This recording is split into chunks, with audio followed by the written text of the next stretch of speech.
Dernière personne qui attend, parfait. Si tu veux, j'arrête le partage comme ça, voilà, on te voit Voilà, tous en ces plein bons écran. publics, hein, c'est ça. Très bien. Bah, écoutez, je dis donc bonsoir à tout le monde, bienvenue. Et donc,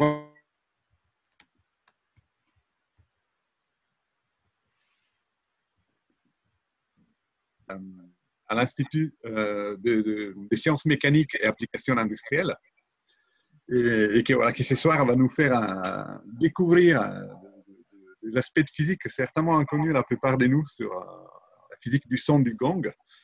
Un son vraiment très fascinant auquel les musiciens tiennent beaucoup parce que c'est un son très riche auquel on a du mal à associer une note précise. On va découvrir pourquoi.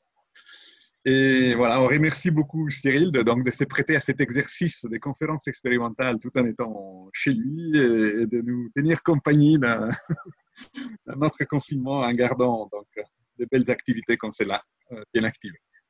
Voilà, avec ça, je te passe la parole et voilà, je vous dis bonne conférence à tous. Ok, merci beaucoup Mathéo pour cette introduction. Merci à tous ceux qui sont là sur Zoom et à tous ceux qui sont sur YouTube pour suivre cette conférence. Voilà, j'espère que ça fera un petit moment d'évasion au sein de ce confinement, hein, puisque normalement on est tous à peu près chez soi en ce moment, derrière un écran d'ordinateur. Donc normalement cette conférence devait avoir lieu en direct hein, dans un amphithéâtre à l'espace Pierre-Gilles de Gênes. Voilà, d'ailleurs, pour refaire un peu la toute petite histoire, une première version de la conférence était prévue pendant le premier confinement. Bon, elle n'a pas eu lieu. Et au début de l'année, on l'a reprogrammée là, début novembre. Et jusqu'au bout, on a croisé les doigts en espérant qu'on puisse la faire normalement dans l'amphithéâtre. Et ça n'a pas été possible, malheureusement. Voilà, donc on a préféré continuer, garder la date et la faire comme ça, à distance. Donc je vais essayer de faire une présentation à distance où chacun est derrière son écran tout en étant aussi fluide et agréable que possible. Alors, voilà, donc comme c'était annoncé, hein, cette conférence, c'est sur le son des gangs et des cymbales et c'est sous-titré de la turbulence dans un solide. Voilà, c'est un petit nom pour attirer un petit peu. La turbulence est souvent associée au mouvement fluide. Hein, historiquement, voilà, le terme de turbulence est associé à la description des mouvements désordonnés et erratiques qu'on observe dans un fluide. Et depuis quelques années, on s'est rendu compte que dans les solides aussi, on pouvait avoir des vibrations qui avaient une complexité telle que par de nombreux aspects, elles se rapprochent de la turbulence qu'on observe dans les fluides. Et donc, c'est de ça dont je vais vous parler hein, en prenant pour exemple, pour rentrer dans cette matière, le son des gongs et des cymbales, puisque ces deux instruments de musique, justement, ce qui fait la richesse de leur son, c'est ce comportement qu'on va qualifier de turbulent. Voilà un petit mot d'introduction sur moi-même. Donc, je suis Cyril Touzé, je suis professeur à l'ENSTA Paris, à Palaiseau. Je travaille dans le laboratoire qui s'appelle INSIA, Institut des sciences de la mécanique et applications industrielles. Voilà, ce que je vais vous présenter aujourd'hui, c'est une version un peu grand public, hein, plutôt avec une optique de vulgarisation de résultats qu'on a obtenus depuis une quinzaine d'années, je dirais. Voilà. Donc évidemment, il y a beaucoup de personnes qui sont associées à ces recherches. Hein. Je ne voudrais pas tirer la couverture à moi, mais je n'ai pas pu mettre tous les noms parce que voilà, on est beaucoup à avoir travaillé là-dessus.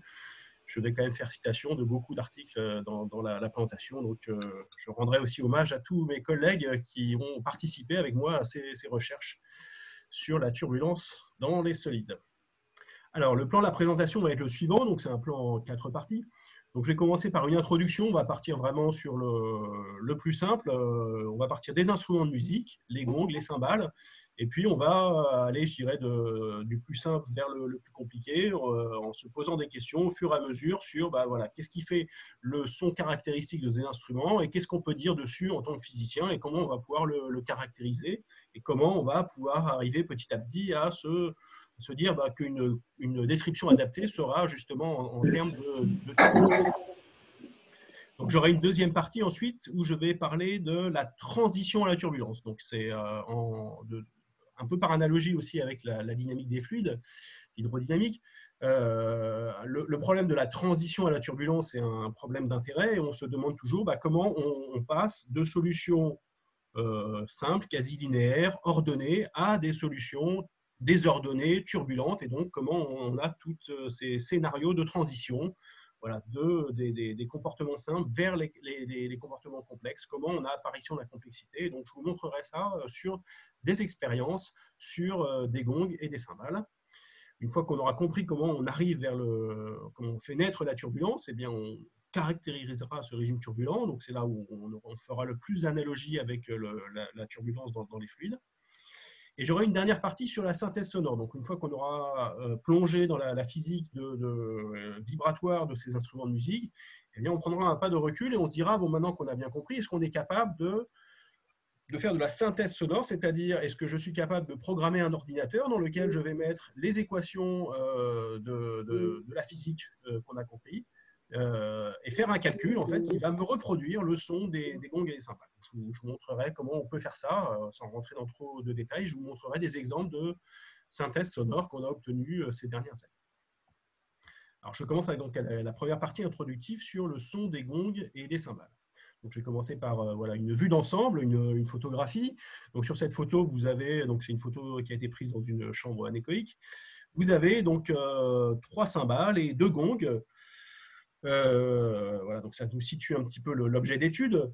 Alors, nous, on va vraiment regarder ces instruments non pas en tant que musicien, mais en tant que physicien, hein, et à chaque fois sur ces instruments, donc on va avoir l'œil du physicien en ayant quand même un petit peu derrière nous l'âme du musicien, parce que si on s'intéresse à tout ça, c'est parce qu'on est quand même un petit peu musicien dans l'âme.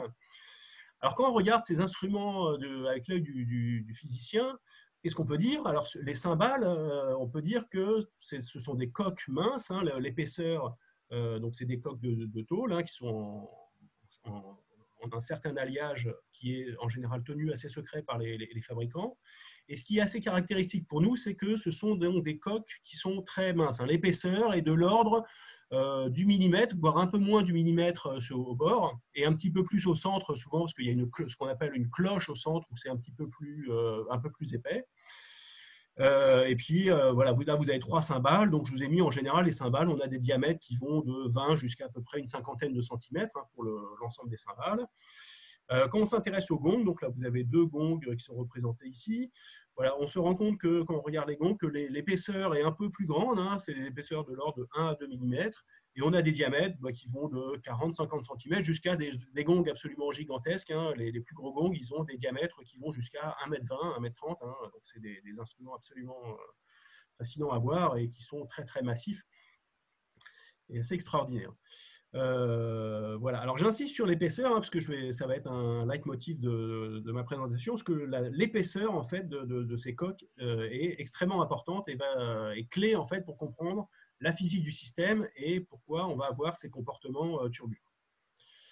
Alors, d'autres exemples où on a cette physique complexe qui apparaissent, je vous ai mis ici donc, sur la photo de gauche ce qu'on appelle une plaque tonnerre. Donc, les plaques tonnerres, hein, c'est des grandes plaques de tôle qui font 1 mètre sur 2 mètres à peu près, et avec des très petites épaisseurs, hein, de nouveau de l'ordre du millimètre. Et c'est des plaques qui sont utilisées dans les théâtres. Hein, on les secoue violemment et ça fait un bruit qui imite le son du tonnerre, un bruit très riche. Hein. Et donc, ce bruit très riche, c'est un bruit typique de la turbulence. Les plaques tonnerres qui étaient très utilisées dans les théâtres il y a longtemps, un petit peu moins aujourd'hui. Et puis à droite, je vous ai mis aussi des instruments de la famille Bachet. Alors les instruments Bachet, c'est des instruments qui ont été construits par les frères Bachet. C'est des instruments assez récents, hein, qui datent du XXe siècle, début du XXe siècle. Il se trouve qu'il n'y a pas longtemps, j'ai été en contact avec les personnes qui s'occupent justement de la conservation des instruments Bachet. Donc ça, c'est une photo que j'ai prise chez eux, où on voit que voilà, ces instruments qu'ils ont fabriqués eux-mêmes avec des résonateurs particuliers, et pour projeter le son, eh bien, ils ont ces grandes tôles qui sont de nouveau très, très, très minces hein, et qui vont vibrer avec des grandes amplitudes et qui vont aussi fonctionner en régime non linéaire et qui vont montrer ces comportements turbulents. Alors, un petit peu plus, si je rentre un peu plus dans les détails, et toujours en donnant un peu le vocabulaire adapté, donc quand on s'intéresse aux familles des instruments de musique, et donc si on peut classifier les instruments de musique, en fait, les gongs et les cymbales sont rangés dans la famille qu'on appelle les idiophones. Alors, idiophone, ça vient du grec. Donc, idios en grec, c'est soi-même, et phone, c'est le son. Donc, c'est les instruments dont le son est produit par l'instrument lui-même uniquement, hein, par le corps de l'instrument, sans faire appel à aucun élément extérieur qui serait une corde, une membrane ou une colonne d'air quand on pense à un instrument à vent, par exemple. Voilà. Ces instruments sont d'un sens très simple, il n'y a pas de résonateur, il n'y a pas d'excitateur, si ce n'est la personne qui va venir taper dessus avec une baguette ou une maillotche. Et donc, on les appelle les idiophones, parce que voilà, c'est des instruments dont le son est produit par la matière et la forme uniquement de l'instrument. Voilà, contrairement à si vous pensez à d'autres instruments de musique, hein, en général, les instruments de musique sont classés justement par le fait qu'ils ont un excitateur, où souvent la non-linéarité est conservée et concentré, et un résonateur qui, lui, en général, est linéaire et qui va permettre de transmettre le son. Et bien, toutes ces fonctions-là, dans les gongs et les cymbales, sont au sein de la même coque. Donc, on peut dire que seule la géométrie et le matériau, en fait, vont être responsables du son produit. Donc, c'est pour ça que je vous dis qu'on les regarde par rapport à ces instruments qui sont simples, si on les compare, par exemple, à des instruments qui a priori, sont beaucoup plus complexes, comme je pense à une clarinette, par exemple, ou un piano, où il y a beaucoup de factures instrumentales et des mécanismes très complexes. Voilà, quand vous faites la comparaison, les cymbales, les gongs, bon, c'est une brave plaque de tôle, ça a l'air quand même beaucoup plus simple en apparence. Cependant, derrière cette simplicité apparente, en fait, se cache une grande complexité qui est liée justement à la physique vibratoire qui est mise en jeu.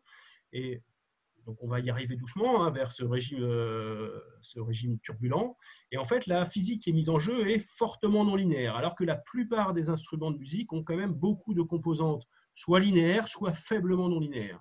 Quand on s'intéresse aux gongs et aux cymbales, eh bien, on se rend compte que la dynamique est tout de suite fortement non linéaire. Et donc, c'est ça qui en fait, pour nous qui sommes des physiciens, des mécaniciens, tout de suite une grande difficulté en fait, pour analyser, comprendre et in fine, synthétiser en fait, le son de ces instruments.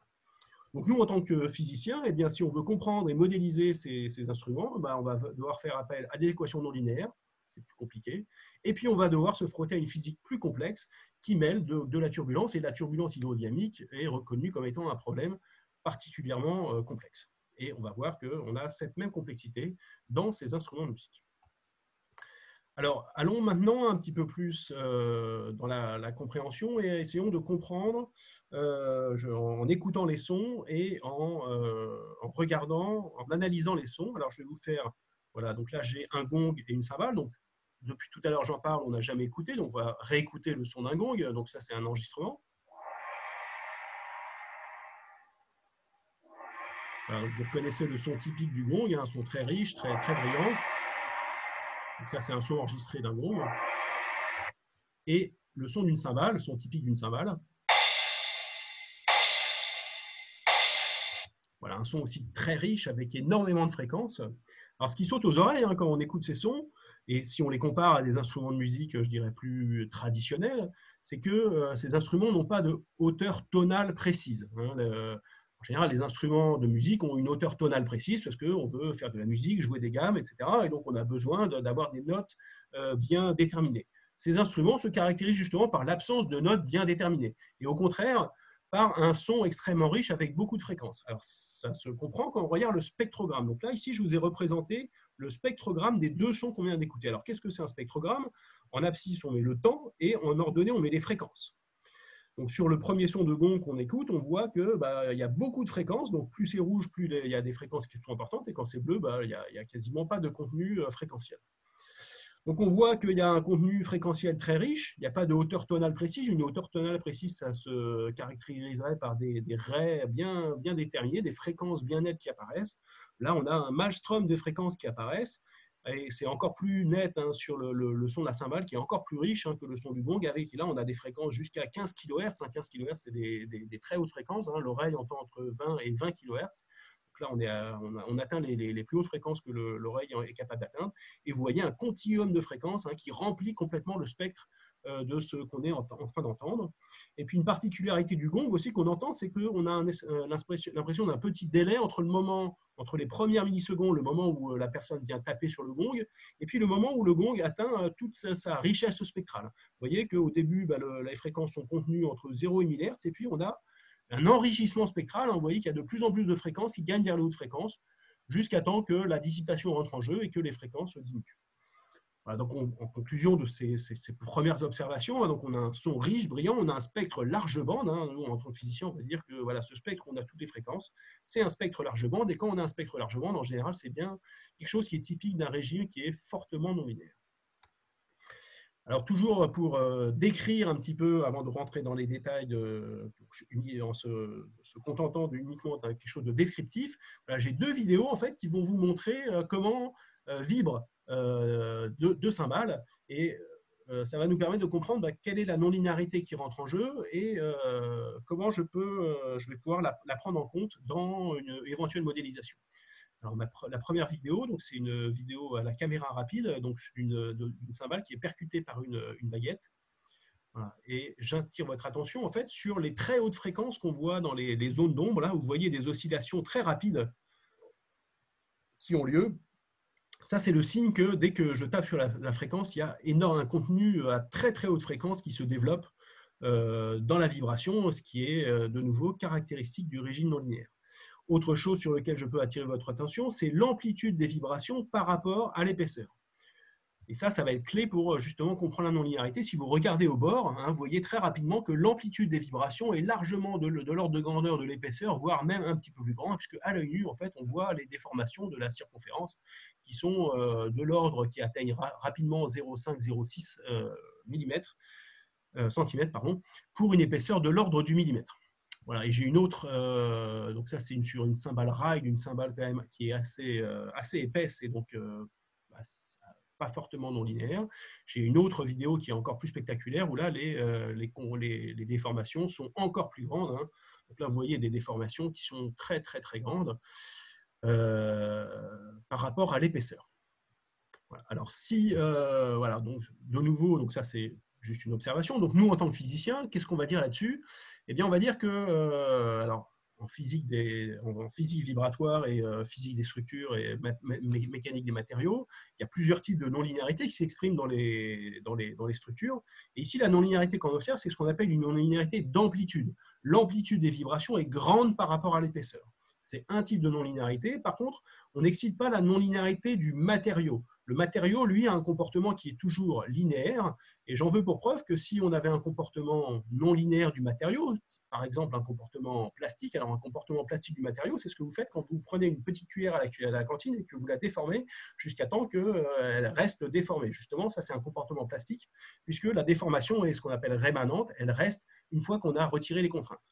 Eh bien, pour une cymbale, on n'a pas envie qu'une fois qu'on a tapé dessus, on a envie qu'elle revienne à sa forme d'origine, parce que sinon, quand on joue la batterie, on serait un petit peu embêté. Et donc, on a bien cette combinaison d'un comportement du matériau qui reste linéaire, mais des grandes amplitudes vibratoires. Et donc, ces 2 caractéristiques, c'est ce qu'on appelle en physique, en mécanique vibratoire, la non-linéarité géométrique. Voilà, donc, la non-linéarité qu'on a dans ces instruments, nous, mécaniciens, on l'appelle non-linéarité géométrique. Alors, en petite conclusion donc, sur cette partie introductive, voilà, donc je vous ai introduit le son des gangs et des cymbales avec l'œil du mécanicien. Donc, pour nous, des mécaniciens, ce sont des coques minces. Et donc, j'ai essayé de vous convaincre que si on veut développer des modèles mécaniques adaptés, eh bien, il faut qu'on s'intéresse aux modèles mécaniques des plaques et des coques minces qui vibrent en grande amplitude avec de la non-linéarité géométrique. Les amplitudes de vibration, hein, quand on regarde un petit peu sur les films que je vous ai montrés, voilà, on a des amplitudes qui vont de 1 à 10 fois l'épaisseur, hein, sans déformation plastique rémanente. Donc, c'est vraiment de la non-linéarité géométrique.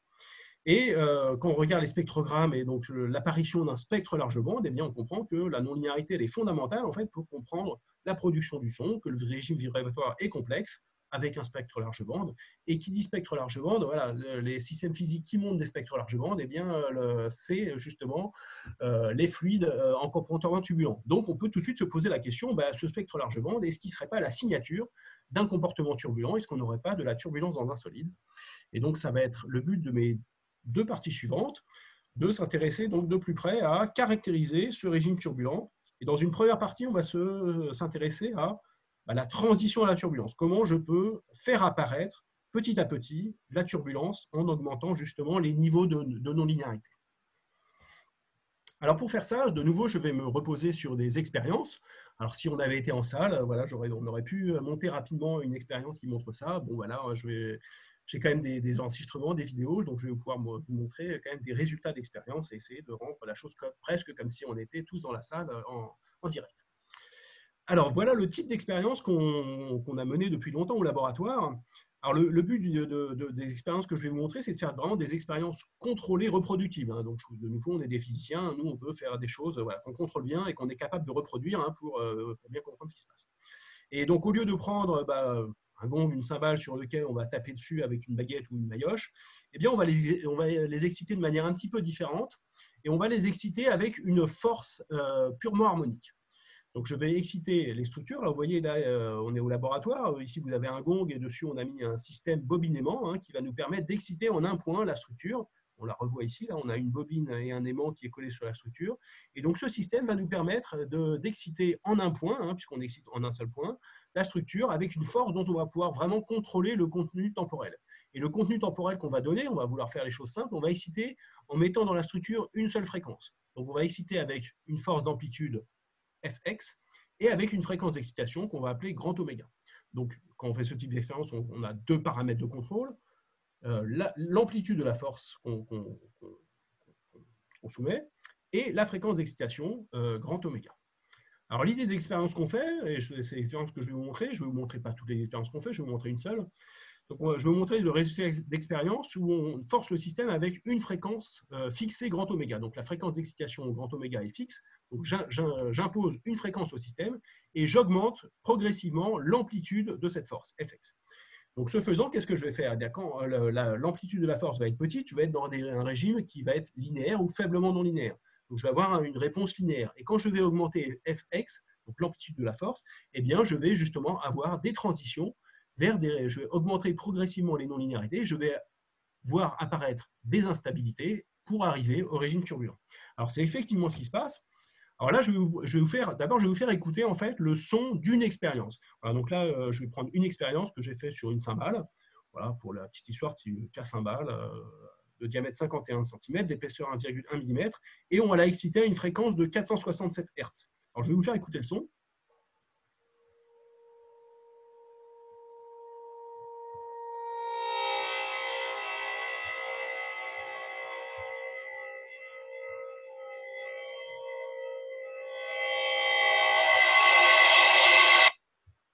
Donc voilà le son de l'expérience. Et ici, vous avez de nouveau le spectrogramme. Donc, de nouveau, en abscisse, on a le temps. Donc, l'expérience a duré une quinzaine de secondes.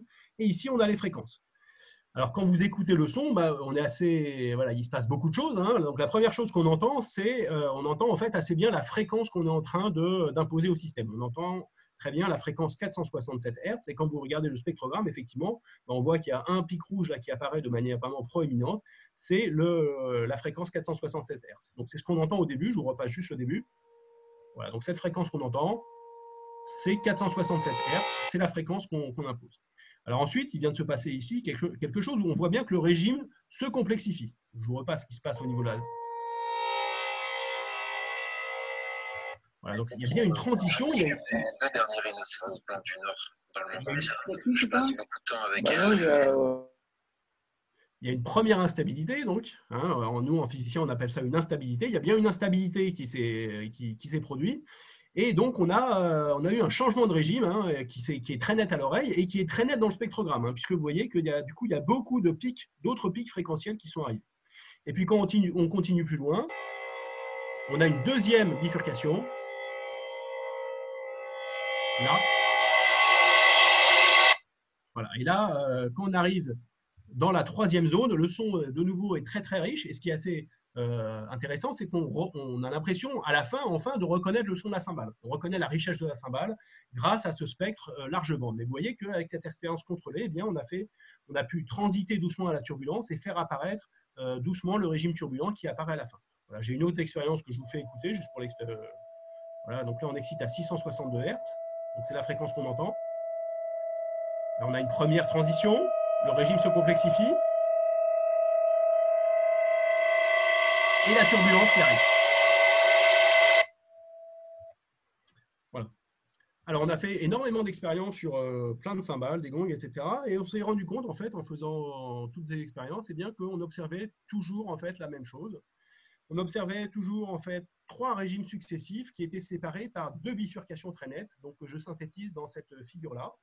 Donc, dans cette figure, vous avez en haut l'excitation. Donc, vous voyez bien qu'on augmente la force qu'on est en train de la force d'entrée.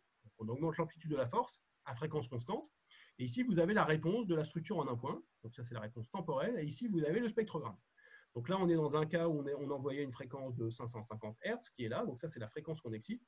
Au début, on a un régime qu'on va appeler un régime périodique, faiblement non linéaire. Il est légèrement non linéaire parce qu'il y a déjà l'harmonique 2 qui apparaît ici. Et puis, on a 2 bifurcations donc, qui séparent 3 régimes différents. Après la première bifurcation, vous voyez que le régime se complexifie. On voit apparaître beaucoup de raies spectrales supplémentaires. Alors, ce régime, on va l'appeler le régime quasi-périodique. Il est caractérisé donc, par l'apparition d'un nombre fini de fréquences, de raies fréquentielles distinctes. Donc, on peut les aller chercher une par une. Il y a FI, FJ. Et il y a quelque chose de remarquable, en fait, quand on regarde de près toutes les fréquences qui apparaissent, c'est que ces fréquences qui apparaissent, elles n'apparaissent pas au hasard. Et si je prends, par exemple, vous voyez les 2 fréquences les plus importantes là, que je montre avec ma souris, la somme de ces 2 fréquences est égale à la fréquence d'excitation. Et on peut apparier comme ça à chaque fois 2 fréquences, les fréquences 2 à 2, et la somme de 2 fréquences est toujours égale à la fréquence d'excitation. Et donc, il y a une relation qui est robuste, qui est qu'on a toujours, dans toutes les fréquences qui apparaissent, la somme de 2 fréquences est égale à la fréquence d'excitation, c'est toujours vérifié. Et on se rend compte aussi que les fréquences qui apparaissent, ce sont des fréquences de mode propre de la structure. Ce sont des fréquences propres de la structure, et donc on analyse en fait cette première bifurcation comme une perte de stabilité du régime ici quasi linéaire par une instabilité. Et le nouveau régime qui apparaît, c'est un régime où on a un échange d'énergie entre des modes qui sont en résonance interne, on appelle ça des résonances internes, quand on a des relations de type somme de 2 fréquences égale une 3e fréquence. Quand on continue à augmenter, on a une 3e bifurcation, et après la 3e bifurcation, on a ce régime qui est marqué ici chaotique, mais qu'on appelle maintenant turbulent, donc qui apparaît quand on écoute le son ici dans cette zone-là, on retrouve le son du gong ou de la cymbale. Alors, j'ai un petit transparent pour vous expliquer un petit peu ce qui se passe dans le régime quasi-périodique. Je vous ai parlé de relation de résonance interne, donc le fait que les sommes des fréquences est égale à la fréquence d'excitation.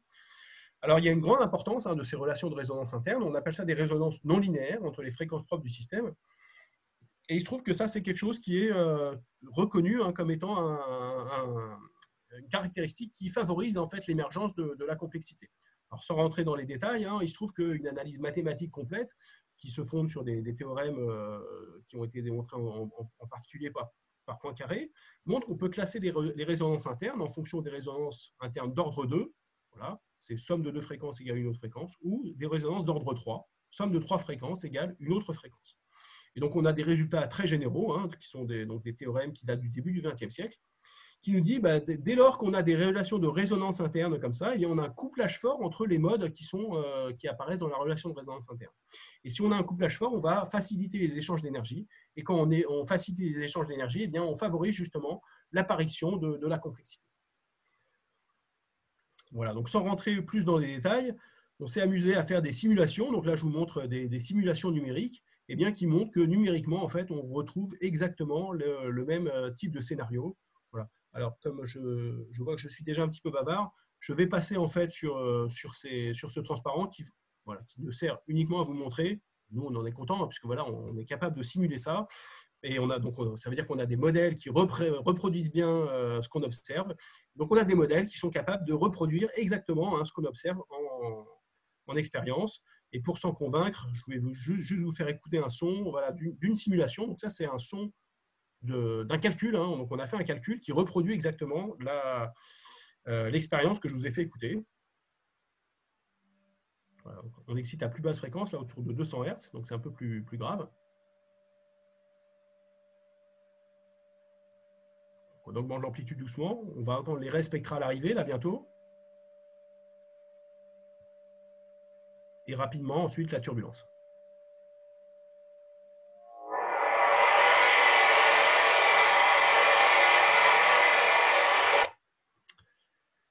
Voilà, j'en avais un autre, mais je vais passer dessus. Voilà, donc ça termine la partie transition à la turbulence. Voilà, je suis allé un petit peu vite, mais bon, je vous ai donné donc les idées essentielles qui permettent de comprendre que on a bien un schéma de transition qui est universel, qu'on arrive à caractériser, et on arrive à le relier à une physique importante des systèmes dynamiques non linéaires. Donc maintenant, j'en viens vraiment à la caractérisation du régime turbulent et donc pourquoi on peut appeler ce régime turbulent et pourquoi on peut parler de turbulence dans un solide. Alors d'abord, voilà, je vais commencer en repartant vraiment sur qu'est-ce que c'est la turbulence et en comparant avec la turbulence hydrodynamique. Donc, je vous ai représenté ici j'ai mis deux illustrations. Alors, la première illustration de gauche, c'est un dessin très célèbre de Léonard de Vinci, donc qui représente un écoulement turbulent. Donc, ici, vous avez un écoulement dans un bassin et vous voyez, donc Léonard de Vinci a bien dessiné des grands tourbillons. On voit des structures de grande taille et puis on voit aussi des petits tourbillons, des plus petits tourbillons. Et ça, c'est quelque chose qui est typique de la turbulence. Alors ça, c'est une photo qui a été réalisée à l'ENSTA Paris il n'y a pas très longtemps par Olivier Cadot. Ça, c'est un écoulement en air derrière un cylindre. Et on a un régime de couche limite turbulente. Et vous voyez bien que l'écoulement derrière ce cylindre, il est caractérisé par une multitude d'échelles spatiales différentes. On a des mouvements de grandes échelles. On voit apparaître des tourbillons qui auraient la taille des structures principales. Mais quand on va zoomer, on va voir beaucoup de détails et on va voir une complexité de plus en plus importante en fait, qui apparaît.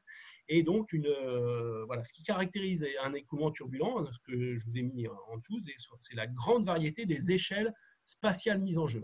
On a des grandes structures qui se cassent en plus petites structures, qui elles-mêmes se cassent jusqu'à faire apparaître des toutes petites structures. Voilà. Et donc ça, c'est vraiment l'image de la turbulence et l'image de la cascade d'énergie telle que ça a été donné par Richardson au début du XXe siècle. Ce qui va caractériser un écoulement turbulent, c'est justement la juxtaposition de toutes ces échelles et c'est la cascade d'énergie des grandes longueurs d'onde vers les petites longueurs d'onde. Et donc l'image d'un écoulement turbulent, c'est vraiment vous formez un grand tourbillon. Ce grand tourbillon, il est instable parce que la physique elle est non linéaire. Il va se casser en tourbillons plus petits. Et ces tourbillons plus petits, eux-mêmes, sont instables. Ils vont se casser de nouveau en tourbillons plus petits, etc., jusqu'à arriver aux très petites échelles. Et c'est comme ça qu'on forme une cascade d'énergie, qu'on est capable de créer un spectre large bande. Donc, si je replace ça avec la vue du physicien, et je vais vous introduire maintenant ce qu'on va nous appeler la turbulence d'onde. Alors, la turbulence d'onde, c'est une sous-partie en fait de l'étude de la turbulence. Et la turbulence d'onde, c'est une partie de la physique où justement on va essayer d'étendre les propriétés de la turbulence hydrodynamique à des systèmes physiques hors équilibre, mais qui sont toujours composés de trains d'ondes où les ondes persistent. Par contre, ces ondes restent en interaction évidemment non linéaire entre elles. Et donc, ce qu'on va garder dans la turbulence d'onde, les éléments essentiels et forts qu'on va garder de la turbulence hydrodynamique, on va garder l'idée de cascade de Richardson. Sauf que là, en turbulence d'onde, la cascade de Richardson, on va dire qu'elle a lieu sur des ondes et non pas sur des tourbillons.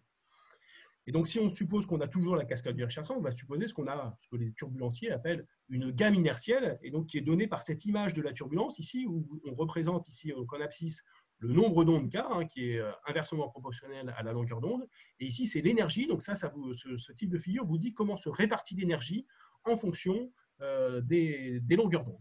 Et souvent, quand on regarde, si on pense à l'image de la turbulence de Richardson que je vous ai donnée, eh bien, on injecte de l'énergie à basse fréquence, donc sur des petits cas, sur des grandes longueurs d'onde, et on a cette cascade d'énergie qui fait que le tourbillon qui est à cette longueur d'onde, il est instable, et il va se casser en tourbillon plus petit, il va transférer l'énergie à des structures de plus en plus petites, jusqu'à arriver à l'échelle où la dissipation a lieu et où on dissipe l'énergie. Alors maintenant qu'on a dit ça, est-ce que tout ce que je vous ai dit sur les cymbales, les gongs, est-ce qu'on peut l'appliquer? Est-ce qu'effectivement on a de la turbulence dans un solide? Alors je vais d'abord vous montrer une expérience très simple sur une grande plaque, une espèce de plaque tonnerre qu'on secoue à basse fréquence.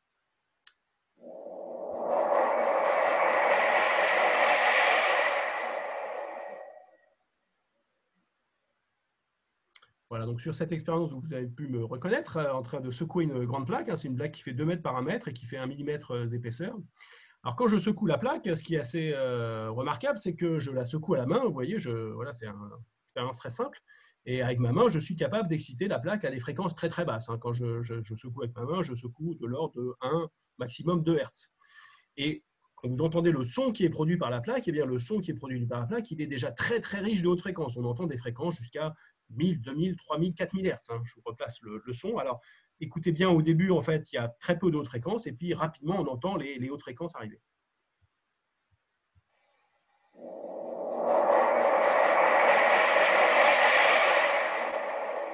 Voilà, donc on entend vraiment un son qui s'enrichit, et ça, c'est vraiment le signe qu'on a bien une cascade d'énergie et qu'on est en train de créer, enfin, que la physique du système, la non-linéarité, est en train de créer de plus en plus de hautes fréquences. Alors, autre élément pour essayer de se convaincre qu'on a effectivement quelque chose qui s'apparente à de la turbulence, cette fois-ci, c'est des simulations numériques. Je vais vous montrer comment, quand on fait des simulations numériques, les résultats qu'on observe. Donc ça, c'est 2 images issues de simulations numériques. Donc ça, c'est le champ de déplacement sur une plaque en régime turbulent, et ça, c'est le champ de vitesse. Alors, je peux même les animer. Donc voilà comment le champ de déplacement sur une simulation.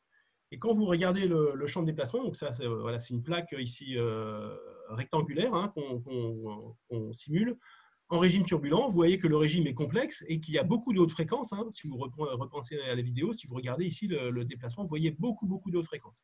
Donc ça, c'est la même chose en but dessus. Et vous voyez que cette dynamique, elle est complexe et qu'on peut la qualifier de turbulente.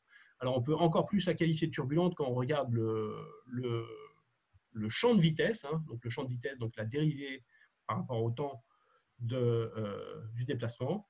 Voilà. Si vous regardez l'image de droite, si je vous avais dit que ça, c'était une mesure sur un fluide, vous auriez pu me croire. Donc, on a vraiment un comportement fortement non linéaire, complexe.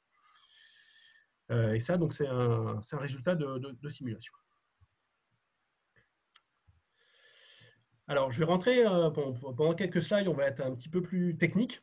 Et on va essayer de rentrer dans quelques détails techniques de la turbulence d'onde pour voir justement, est-ce que cette image qu'on veut, est-ce que de turbulence dans un solide, tient vraiment. Alors pour ça, donc, je rentre un peu plus dans les détails physiques. Donc je vais vous donner rapidement quelles sont les hypothèses principales qui sont utilisées par la théorie de turbulence d'onde. Alors les hypothèses sont les suivantes. Donc il faut tout d'abord qu'on ait un milieu dispersif, c'est le cas pour les plaques. Il faut que la non-linéarité est faible au sens où il faut qu'il y ait persistance des ondes. Et à partir du moment où on a persistance des ondes, donc on suppose la non-linéarité faible, et bien dans les équations, on va pouvoir faire intervenir un paramètre epsilon, comme on aime bien faire en physique. Quand quelque chose est petit, on met un petit epsilon devant. Et le epsilon, en théorie de turbulence d'onde, il va nous servir à ordonner les termes non-linéaires, à dire que voilà, les non-linéarités quadratiques vont arriver avant les non-linéarités cubiques, etc. Donc à ordonner les non-linéarités. Et à partir du moment où j'ai ordonné mes non-linéarités et j'ai fait apparaître ce paramètre epsilon, en fait, eh bien, ça va m'aider en fait, à faire une séparation claire en fait, entre les échelles de temps. Et une hypothèse importante de la turbulence d'onde, il faut qu'on soit dans une gamme d'échelles temporelles qui soit supérieure à ce qu'on va appeler les temps linéaires, mais inférieure au temps non linéaire.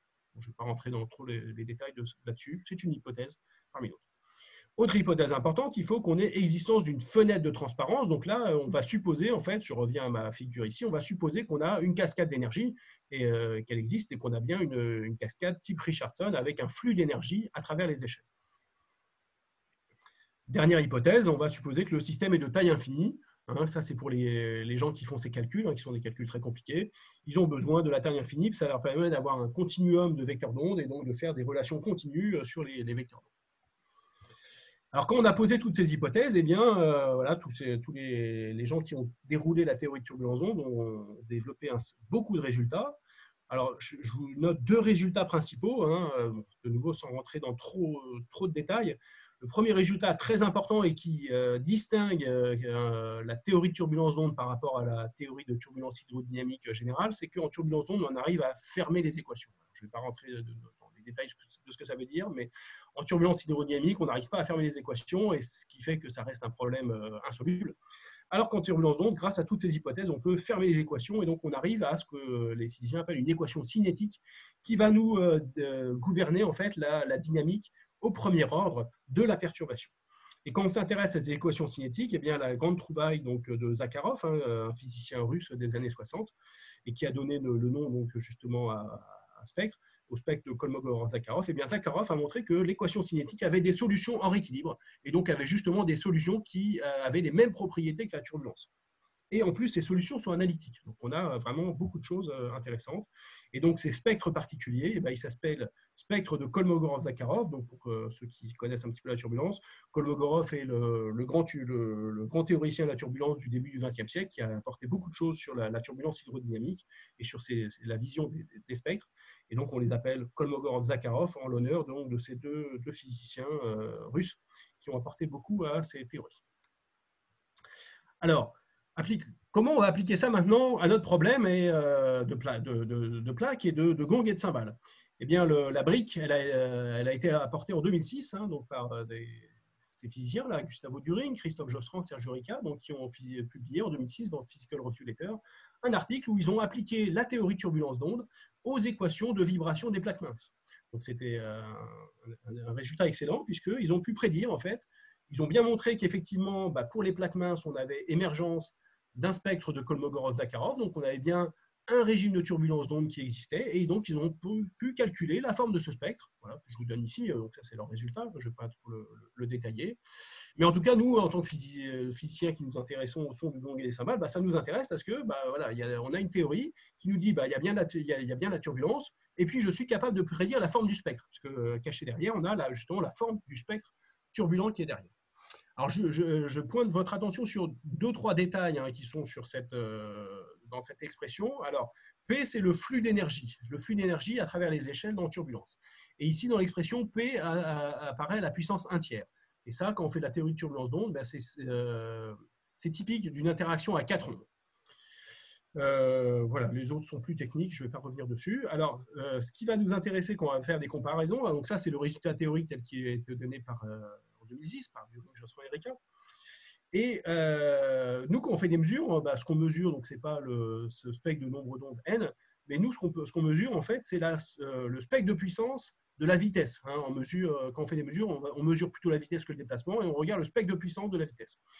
Alors, si on traduit donc le résultat en spectre de puissance de la vitesse, eh bien, on a la formule que je vous ai encadrée en dessous. Et donc, ce qui est important, ce qu'il faut retenir, eh bien, il y a 2 choses qui sont importantes qu'il faut retenir. C'est qu'on s'attend, je vous ai mis ici un f à la puissance 0, c'est-à-dire qu'on s'attend à un comportement en fonction de la fréquence qui est f à la puissance 0, donc un comportement qui est indépendant de la fréquence, donc un spectre plat en fréquence, quand je regarde la vitesse, et un rapport à la puissance injectée à grand P qui est puissance 1 tiers.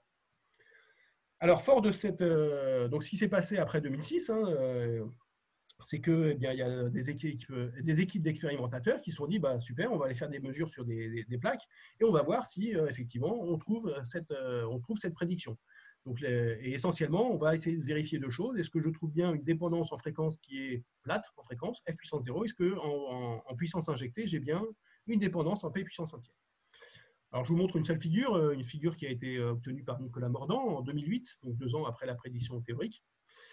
Voilà, alors, sans rentrer dans les détails, mais je vais juste à la conclusion.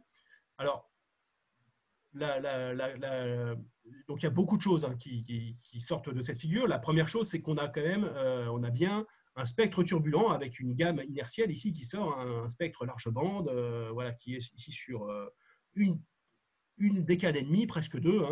On a des spectres qui sont auto-similaires, donc ça c'est aussi très important parce que ça nous montre qu'on a bien un processus non linéaire qui produit de l'autosimilarité, donc c'est important pour la théorie de turbulence d'onde. Voilà. Par contre, là où on n'est pas bon par rapport à la théorie, c'est que quand on fait des mesures, voilà, la théorie nous dit qu'on doit avoir un f puissance 0, donc ça voudrait dire qu'on devrait avoir quelque chose qui est tout droit. Et en mesure, on voit bien une pente, mais il y a une pente qui est plutôt en f puissance moins 0,6. Donc on est différent de la théorie. Et puis, quand on va un petit peu plus loin dans l'analyse, aussi, je vous ai dit qu'en théorie, on devait avoir une dépendance en puissance injectée en puissance 1 tiers.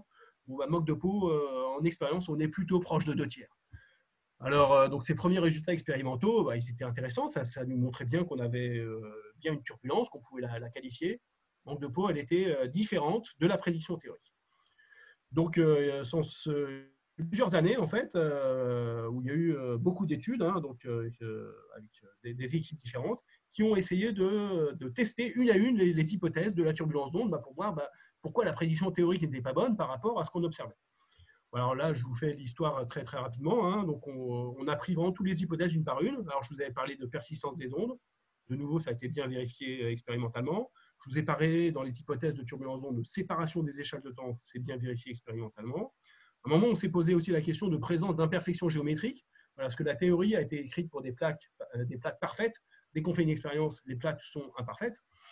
Voilà, alors il se trouve qu'il y a des effets, mais ils ne sont pas significatifs, et donc les interactions à 3 ondes n'est pas significative, donc ce n'est pas ça qui fait que la prédiction est différente. Alors, je vous ai dit aussi que les physiciens qui font les calculs, hein, comme c'est des calculs très complexes, ils supposent que le système est de taille infinie. Et donc, à un moment, voilà, Benjamin Miquel et Nicolas Mordant se demandaient est-ce qu'il y a des effets de taille finie quand on fait des mesures?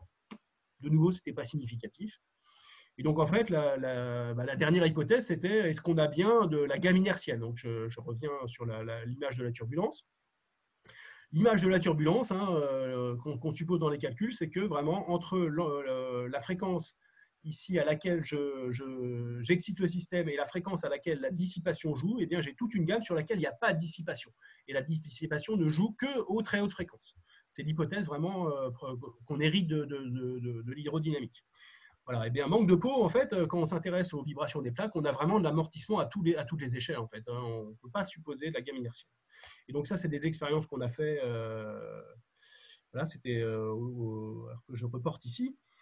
Voilà, donc quand on s'intéresse aux plaques, il y a des causes multiples de l'amortissement. Et donc, on a fait des mesures où on a contrôlé expérimentalement l'amortissement et en faisant des expériences où on a rajouté de la peinture, on a rajouté des boudins sur le bord pour augmenter l'amortissement. Eh bien, on a été capable de faire 4 plaques différentes qui avaient vraiment des gammes d'amortissement différentes. Et on s'est rendu compte en faisant les mesures, donc en haut, vous avez une mesure, que quand j'augmente l'amortissement dans la plaque, je vois bien la pente qui augmente. Donc ça montre bien que l'amortissement est présent et qu'il joue en fait sur la pente. Et puis, on a fait des expériences, alors des simulations numériques. Donc, en simulation numérique, ce qui est bien, c'est qu'on peut simuler le cas sans amortissement, ce qu'on ne peut pas faire en théorie. Donc, on retrouve bien le f puissance 0 prédit par la théorie. Et dès qu'on rajoute de l'amortissement à toutes les échelles, eh bien, on voit la pente qui change et qui se rapproche des pentes mesurées. Voilà. Et de nouveau, en plus, quand on rajoutait l'amortissement, vous voyez bien que sur la puissance injectée, en fait, on jouait aussi sur l'exposant de la puissance injectée. Voilà, donc la conclusion de ces études, voilà, donc c'est un article qui est paru en 2013 avec Thomas Humbert. C'était la thèse de Thomas Humbert. J'ai vu que Thomas Humbert était présent, donc un petit coucou au passage. Voilà, donc la conclusion de ces études, c'était que la présence dès qu'on s'intéresse aux vibrations de plaques et donc à la turbulence dans les plaques, eh bien, on a une présence d'amortissement à toutes les échelles et qui empêche une comparaison directe en fait avec la théorie qui est écrite en supposant qu'il y a de l'amortissement uniquement aux très très hautes fréquences. Pas d'amortissement du tout. Voilà, donc en conclusion sur cette partie sur le régime turbulent, voilà, donc on peut dire qu'on a vraiment un régime turbulent qui est bien établi. Là, on n'a aucun doute là-dessus. On a vraiment quelque chose qui est turbulent. On a des spectres turbulents sur des grandes longueurs d'onde qui ont des propriétés d'autosoliminarité. Voilà, on a aussi publié d'autres articles. On a vraiment essayé de comparer encore plus loin, de quantifier toutes les quantités relatives à la dynamique de ce spectre turbulent. Donc, on n'a aucun doute là-dessus. C'est bien un comportement turbulent. Voilà, quand on fait la comparaison avec la théorie de la turbulence d'onde telle qu'elle est écrite aujourd'hui, eh bien, comme il y a présence d'amortissement à toutes les échelles, on n'arrive pas à obtenir un accord. Voilà, donc là, on est en attente à ce que les théoriciens se réemparent de ce problème et nous fassent des calculs avec prise en compte de l'amortissement à toutes les échelles. Alors, j'en viens à la dernière partie, qui va être courte, de 5-10 minutes. J'en ai bientôt fini, je vais essayer de tenir le temps. Dernière partie, je la synthèse sonore. Alors, qu'est-ce qu'on appelle la synthèse sonore par modèle physique? L'idée est la suivante, c'est que maintenant qu'on a bien compris la physique du système, on se dit, est-ce que je suis capable de simuler ça numériquement, donc de coder un ordinateur, de faire un code numérique qui va me calculer la vibration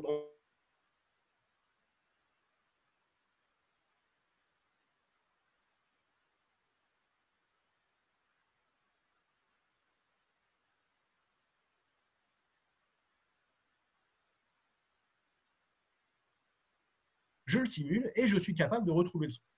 Voilà, c'est ça le problème qu'on se pose. Alors, il y a beaucoup de difficultés, donc je les ai listées rapidement ici. Donc, c'est non linéaire, ça je vous ai expliqué. Donc, les modèles sont non linéaires, ils sont complexes. La dynamique, elle est fortement non linéaire. Il y a cette turbulence d'onde qui fait que c'est compliqué.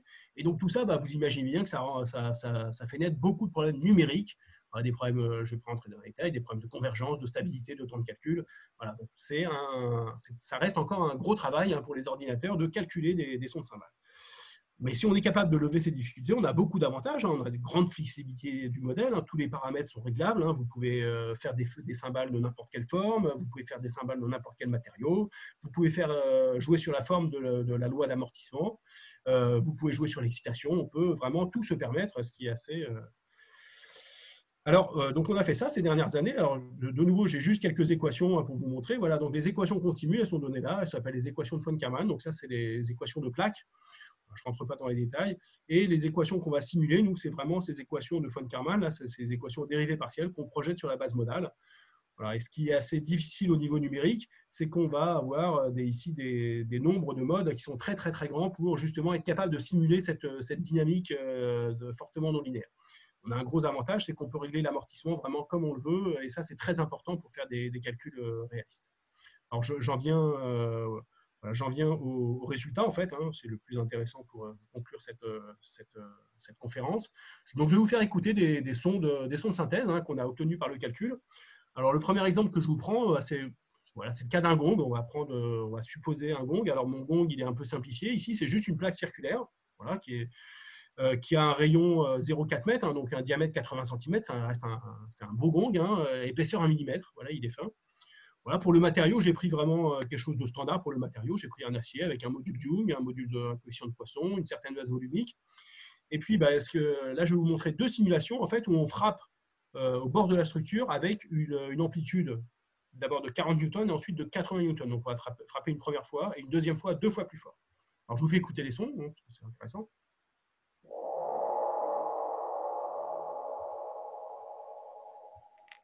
Donc, voilà la frappe à 40 newtons. On le réécoute. Donc, vous voyez, c'est un son très riche qui a vraiment toute la richesse du son du gong. Pas de doute là-dessus. Et donc, ce qui est aussi assez remarquable, c'est que maintenant que j'ai le modèle, je peux taper 2 fois plus fort dessus. Et quand je tape 2 fois plus fort dessus, on a ce son-là. On a quelque chose de très réaliste qui reproduit vraiment très bien le son d'un gong. On réécoute. Et donc c'est de la simulation numérique. Donc c'est un ordinateur qui a calculé ça.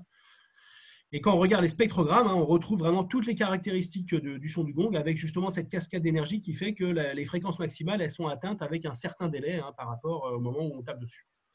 Voilà. Alors, une fois qu'on a cet outil, c'est super, on peut s'amuser à faire plein de choses. On peut vraiment créer toute une palette de sons réalistes. On peut simuler donc des plaques circulaires, des plaques rectangulaires. On peut jouer sur la taille, les impacts, les amortissements. Voilà, je vais vous faire. Donc, on a fait, évidemment, dès qu'on a eu cet outil qui tournait, on s'est beaucoup amusé avec. Je vais vous faire écouter 4 exemples, juste pour vous montrer la richesse en fait, de tout ce qu'on peut faire maintenant en simulation. Donc, le premier exemple, c'est une plaque circulaire, donc plus petite, diamètre 40 cm, fine, 5 mm, avec une force 120 newtons, donc on va taper fort dessus. Voilà, donc là, on essaie de se rapprocher d'une cymbale.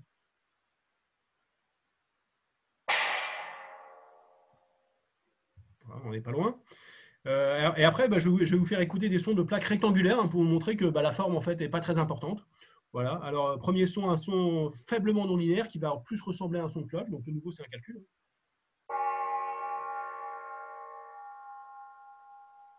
Voilà, on écoute une deuxième fois. Donc, plaque rectangulaire, assez épaisse. Alors, on tape pas fort dessus. Simulation. Une autre frappe rectangulaire, toujours on ne tape pas trop fort dessus. Donc voilà, on a déjà un son assez riche, où ça se remplit un petit peu plus déjà au niveau spectral. Et puis si on tape encore plus fort, mais toujours rectangulaire, voilà. Même avec une plaque rectangulaire, on vous fait le son d'un gong sans aucun problème. Et là, c'est un grand rectangle, 60 par 80 cm. Là, on a un son très très riche, avec très riche en basse fréquence, avec un spectre très très large. Voilà, donc ça, c'était pour vous convaincre que on est capable de simuler ça et on a des sons très très réalistes. Et donc la dernière chose que je voulais vous montrer avant de finir, c'est quelque chose qu'on a publié l'année dernière. Alors on s'est amusé. Donc si vous avez écouté le son qui était type cymbale, je vous le remets. Voilà, ce son-là, il nous décevait un peu. On était un petit peu déçus par la simulation et on trouvait qu'on n'était pas si proche que ça d'un vrai son de cymbale. Et alors, ce qu'on a rajouté en fait dans les simulations, c'est la particularité des cymbales par rapport au gong, c'est qu'on a un son beaucoup plus explosif, que je vous ai montré d'abord. On va tout de suite dans le régime turbulent, il n'y a pas la phase d'attente.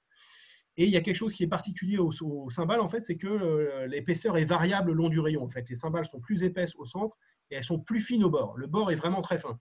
Et le fait que le bord soit très fin, comme je vous ai expliqué, ce qui va rendre le système de plus en plus non linéaire, c'est l'amplitude vibratoire par rapport à l'épaisseur. Et donc, comme le bord est très fin, ça va faire en sorte que la non-linéarité se développe beaucoup plus vite parce que le bord est beaucoup plus fin. Alors donc c'est ce qu'on a fait, on a mis ça dans les codes de calcul, ça a été un travail, et donc je vais vous faire écouter justement la différence entre donc une cymbale d'épaisseur uniforme et une cymbale d'épaisseur variable, que vous voyez la différence. Donc ça, le premier son, c'est une cymbale d'épaisseur uniforme. Donc, vous voyez qu'on est faiblement non linéaire, on n'a pas le son de la cymbale. Je le rejoue. Voilà, donc là, l'épaisseur était uniforme, elle valait 1 mm sur tout le rayon, et on a simulé une cymbale qui fait 1 mm au centre, mais qui fait 0,4 mm au bord, donc qui est très très fine au bord. Et rien que ce changement, voilà le son que ça fait. Donc vous voyez, beaucoup plus de haute fréquence, et là on est beaucoup plus proche du son de la cymbale. On est beaucoup plus explosif. Voilà, donc c'est très net sur le spectrogramme, hein, vous voyez la différence. Voilà, là, on va exciter énormément de haute fréquence avec l'épaisseur variable. Et donc la dernière chose que je voulais vous montrer, parce que c'est assez joli, c'est une animation. Donc vous allez voir la cymbale vibrer, hein, en simulation numérique. Et vous avez la différence entre, donc à gauche, c'est la cymbale d'épaisseur uniforme, et à droite, c'est la cymbale d'épaisseur variable. J'essaie de le mettre un peu plus grand. Voilà, et donc vous voyez que l'épaisseur variable, donc celle qui est plus fine, fait qu'on a beaucoup plus de haute fréquence qui arrive. Hein, c'est très très net, la vibration est tout de suite beaucoup plus compliquée. Hein, et donc voilà, ça aide à créer donc, plus rapidement ces hautes fréquences. Hein, là, donc là, on est vraiment sur les premières millisecondes du son. Hein, vous avez le temps qui défile ici. Hein. Voilà, là, on va s'arrêter à une trentaine de millisecondes. Hein, donc c'est vraiment le tout début. Au tout début, vous avez l'impact qui apparaît. Donc ça va recommencer, la simulation va recommencer. Donc au début, vous avez l'impact. Voilà, au début de l'impact, il y a déjà une différence, hein, parce qu'ici, comme c'est plus fin, on a une plus grande amplitude. Voilà, et puis quand le temps se déroule, sur un temps très très court, hein, parce que vraiment on regarde les premières millisecondes, et bien vous voyez vraiment les très hautes fréquences qui apparaissent beaucoup plus vite, hein, sur la cymbale à épaisseur variable. Voilà, donc comment on excite beaucoup plus facilement les non-linéarités. Voilà, j'étais un petit peu long. Donc j'ai une conclusion très rapide. Hein. Donc voilà, je vous ai parlé de gong, de cymbales, de plaques tonnerres. Hein. Donc les idées fortes qu'on peut essayer de retenir. Hein. Donc ces instruments de musique qui sont en apparence simples, voilà, la famille des idiophones, mais en fait ils cachent une dynamique qui est très complexe. Cette dynamique très complexe, elle est conduite par la non-linéarité géométrique, hein, qui est à l'origine d'un comportement fortement non linéaire qui fait apparaître de la turbulence dans un solide. Et la synthèse sonore est donc difficile, hein, puisqu'il faut résoudre ces équations fortement non linéaires, mais elle est possible, hein, et je vous ai montré qu'on pouvait obtenir des sons extrêmement réalistes. Voilà, je m'arrête là. J'espère qu'il y aura des questions, hein, pour ceux qui ont pu être présents. Bon, je te remercie vraiment beaucoup, donc, Cyril, et j'aimerais que l'applaudissement de tout le monde puisse éclater la turbulence d'un gong. Heureusement, c'est spécial, pas évident. Non, je peux applaudir moi-même. On peut peut-être activer les micros pour applaudir si on le veut.